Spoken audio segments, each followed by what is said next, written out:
In Georgia, 3 students discuss how to get more comprehensive sex education in their school curriculum. In Ohio, a mother fights against abstinence-only education. It's almost to me like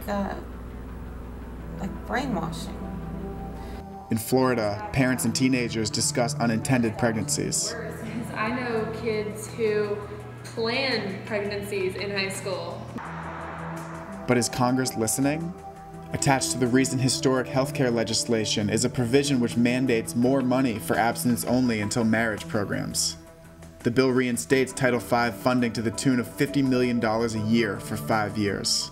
Last fall, when it passed the Senate Finance Committee, I was in disbelief. And I think the fact that the program stayed in the legislation and that it wasn't pulled out at any point in time, particularly as the Republicans weren't involved in the process and it stopped being a bipartisan process, that it continued to be disbelief, dismay. We know Waxman went to bat for young people and tried to get this out of the bill. We know Senator Lautenberg, Senator Franken. We believe we had the support of Senator Reid. So we had a lot of people phoning in and saying, get this out. It's totally wasteful spending. It puts young people's health and lives at risk. What we don't know yet is who insisted on putting it in, and nobody's telling us the answer to that question right now.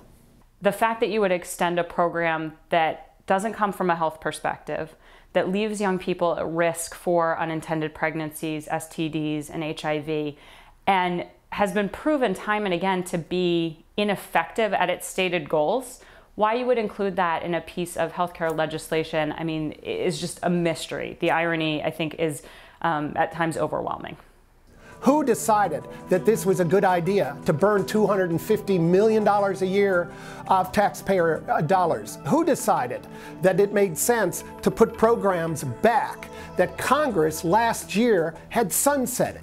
In the House and in the Senate, they had decided these programs were proven failures. For these conservative Democrats to come forward with all their budget deficit reduction pretension and somehow slip into this bill $250 million over 5 years for an ideological boondoggle like abstinence only until marriage, it takes hypocrisy to a whole new level. We need, as advocates, to do the job of the accountability for members of the House and Senate to say, why wasn't this program pulled and stripped from the final healthcare legislation? And by way of follow-up down the road, very soon after everything with healthcare is finalized, to say, how are we going to end this program? This program cannot continue for the next 5 years. The same legislation also calls for $75 million a year for more comprehensive sex education.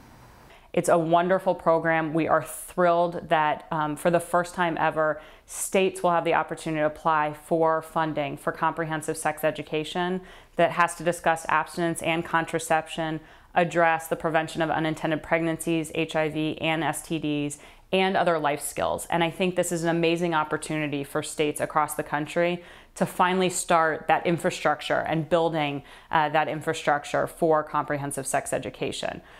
So the healthcare reform legislation, I think for all of us, is a bit bittersweet.